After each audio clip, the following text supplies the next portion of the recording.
Hello, in this video we are going to study about the fundamentals of natural language processing. This is part of AI application series. So this is the agenda. Initially I will be discussing about supervised machine learning and the sentiment analysis problem. We will be seeing the vocabulary and feature extraction and reducing the vector length. We will also be discussing about the preprocessing in terms of stemming and stop words. Then we will be finally seeing about logistic regression in this video. Now what is supervised machine learning and sentiment analysis problem? Initially we have the features, we send them into the prediction function based on which some output is calculated, which is called the predicted value of y, and it is compared with the original label of the y, which is actual output, and the comparison is done through the cost function, and based on that cost function, and these parameters are updated during the training process within the prediction function. Now what is a sentiment analysis problem? Let's say that this is the tweet, I am happy because I am learning NLP. So this is a positive tweet or a negative tweet. Positive tweet has to have the value of 1, negative tweet has to have the value of 0. Now let's use logistic regression to solve this problem of sentiment analysis. This is a positive tweet, I am happy because I am learning NLP. Now what is to be done here? So within this tweet will be converted into some features X, which will be used for training the logistic regression model, and the classification will be done based on which the value of 1 will be given. So initially you have to do two things: process the raw tweets and extract the features, and we will get this X. Then train the logistic regression classifier and finally make predictions out of it. Now let's see what is vocabulary and feature extraction. So in vocabulary, let's say we have multiple tweets, tweet 1, tweet 2 up to tweet m, and it looks something like this: I am happy because I am learning NLP up to I hated the movie. And let's create the vocabulary by segregating all the words. I am happy because learning NLP ... hated the movie. Now what to do? Let's say that if we are using tweet 1, based on that, out of all the vocabulary we will give one value to each vocabulary word which is in the current tweet. So this tweet has the following words: I am happy because learning NLP. All of these words have value of 1 in our vector, and out of the vocabulary hated the movie, we do not have these three words in this tweet, so we are giving the value of 0. Now we have a lot of 1s and lot of zeros, and this is a sparse representation. What to do about these lot of zeros? Because vocabulary can be of thousands of words, right? So based on that, if I am using only 6-7 words out of the vocabulary, this is inefficient method. So that's the problem of sparse representation, and it will take large training time, and the prediction time will also be large. Now reducing the vector length. Now let's reduce that length of v. That was very big vector length. Let's reduce that. Now there is other technique. Let's say that we have made this vocabulary, and now based on our knowledge that this tweet is positive and this is negative. Now how to create the positive frequency? Out of all the positive tweets, I is coming 3 times. I am happy and I am learning. 2 I's here and 1 here, so 3 I's. Am is thrice. Similarly, happy is twice. These two are highlighted here. So this is how we create the positive frequency, and similarly we create the negative frequency table. So when we have these two tables, now what to do? So this is called dictionary mapping from word comma class to frequency, right? Now how this dictionary works? So we have to convert our tweet into 3 parts. One is the bias value, the sum of positive frequencies, and sum of negative frequencies. So these 3 values will make up my one vector for one tweet. Features of tweet m. So this is my individual tweet. For that I have to give 3 values. Let's see an example. So let's say that I am sad I am not learning NLP is one of the tweet. Within the positive frequency column, happy and because is not available in this tweet, right? So it has been grayed out, and the other words are there within this tweet, so we are taking this count. Similarly, when we do the sum, we will get this value of 8 because we are summing all the words which are in this tweet and also based on the positive frequency table. Similarly, for the negative frequency table, the sum is 11. Now our generated vector is 1, 8, 11. So now we have converted our vector from length v to length 3. Right? Let's see what is stemming and stop words. So let's say that this is one of the tweet. Now what are the stop words and punctuations? So stop words can have hundreds of words, but only a few has been taken here, and similarly for the punctuation marks. Let's remove all the stop words. So removing this and, are, at and a, we get this out of it. Similarly, when we remove the punctuation, only one punctuation is removed, this exclamation. So these are not removed because this is part of the URL. We will see how to work with it, but for now only the exclamation marks have been removed, you can see here. So when we handle the URLs, we can remove these URLs of HTTPS, as well as we can remove the Twitter handles of @ this AndrewNG and other. The remaining words are tuning, great AI model. Now we have to do some stemming also. What's stemming? Stemming means this ing part. We are removing this ing. Why? Because from this ton we can make tune, tuned and tuning. 3 words can be made out of this ton.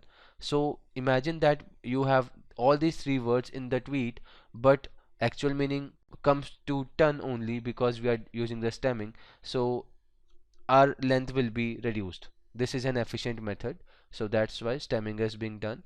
Now tuning or tune, whatever it be, we are using ton, and similarly for the great, we are using the lowercase. If it is all capitals or the first letter capital, all of the words, all the variations will be converted to lowercase. So multiple things are being handled by using stemming and lowercasing.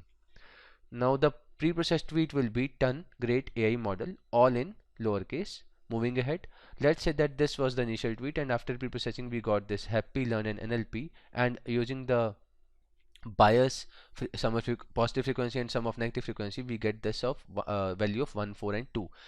So this has bias, some positive frequency and the some negative frequency. Moving ahead, now let's say that we have multiple tweets and we have generated this matrix in which we have 1 comma sum of positive and sum of negative frequencies, these 3 length of vector for each tweet, and this full matrix has been generated.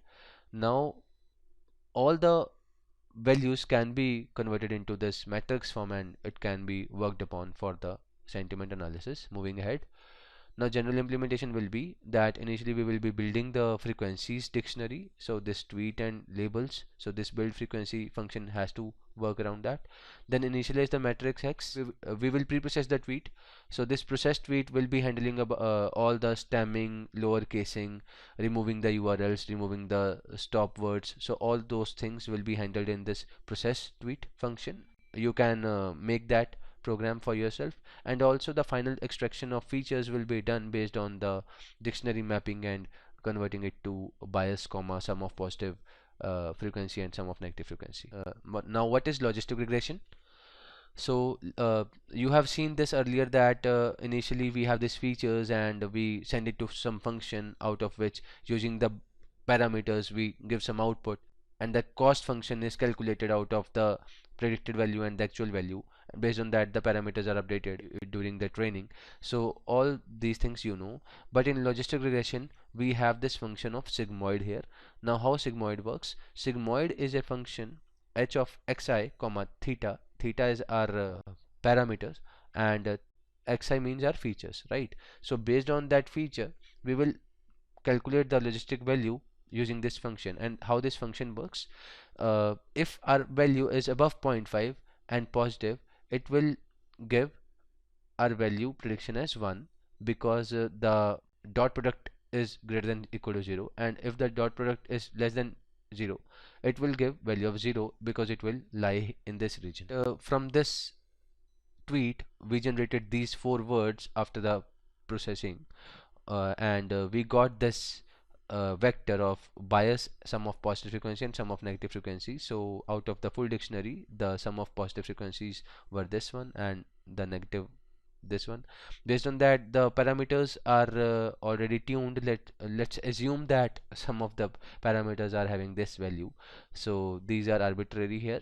The dot product will be giving the value of 4.92, which is lying in this region, so it will be shortlisted to 1. It means the positive tweet. Now how to do the training part of the logistic regression? Let's say that we have this theta 1 and theta 2 only. I'm not taking example of multiple parameters. We are just taking two parameters. Based on that, let's assume that this is our initial graph between the two parameters, and we start our tuning from this point where our prediction and the actual value are not matching, so the cost function is very high. Over time, when you converge to the center point, you will reach the minimum cost function over the multiple iterations. So by this time, your actual and predicted value will be nearly same. There are multiple steps here. This is gradient descent algorithm. This is initialize the parameters theta, and it can be random because it will tune itself over time during the training. Then we use this logistic function h of x comma theta. We calculate the gradient using this function of 1 by m x transpose into h minus y. Then we calculate the parameters and we update them using this function of theta equal to theta minus alpha and gradient. Then we get the cost function. This is the loss we get. So based on this, our parameters are updated, and this is how it goes. Same thing has been written here. Moving ahead. Now, how to test the logistic regression?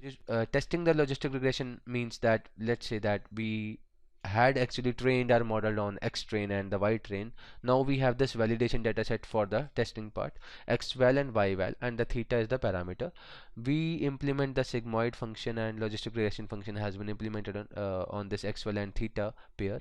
We get some values, the prediction values, which will be checked. If it is greater than 0.5, it will lie in this region. If it is less than 0.5, it will lie in this region.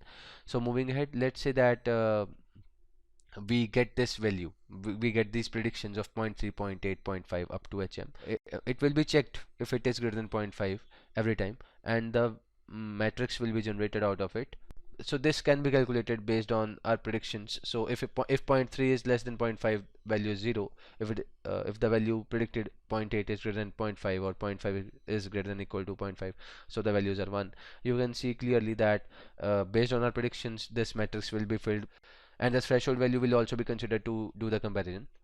And if we do it over the full data set, and we see that the actual value and predicted value are same, we will count it, we will take the average, and the accuracy will be calculated based on that. So let's say that these were the predictions and these were the actual values. Now these two are same. If these two are same, the value is 1. If these two are opposite, if the predicted value and the actual value are opposite, the value is 0. So it is not accurate, right? So that's why it is 0.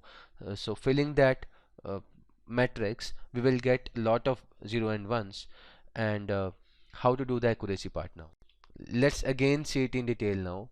So if my actual value and the predicted value are same, this function will give 1, and if it is not equal, it will give 0, and accuracy will be calculated because number of ones were 4 and total cases were 5. 4 out of 5 means 80% accuracy.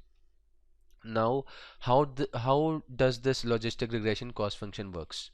So let's say that this is my cost function. We have seen this earlier. This looks like very complex function, but I will decode it and make you understand it easily. So initially this minus 1 upon m and summation I equal to 1 to m means that we are taking some average, right? So average is being taken. We are doing the sum, and the 1 by m means the average. Now why the minus part? Minus part is because when we will be doing some of these calculations, we might get minus infinity value. So just to make that positive, we use this minus sign here because we want our cost function to be positive. Now let's see these two parts. So initially we have this actual value yi and the predicted value log of h xi comma theta. So if my actual value is 0, and h of xi comma theta is any value, the log of that value when multiplied by y will give us 0. And similarly, if our actual and predicted value are same, so the prediction will be 0, the cost function will be 0, because obviously if they are agreeing with each other, the cost function has to be low. And if they are not agreeing with each other, our answer will be minus infinity, because log of 0 is not defined. So that's why it is minus infinity here. Similarly, for this part, we calculate if our actual value is 1 and our prediction is any value. So 1 minus any value, and taking the log, we will get this 0. Similarly, if our actual value and the predicted value are agreeing with each other, cost function is low, and if they are not agreeing with each other, the cost function is very high, minus infinity. So this is how it works. Similarly, here you can see that if they are not agreeing with each other, uh, using this log of h of x I comma theta, if using this part only, if they do not agree with each other, the cost function is high. If they agree with each other, the cost function is low. And opposite is the case for this right side. Thank you.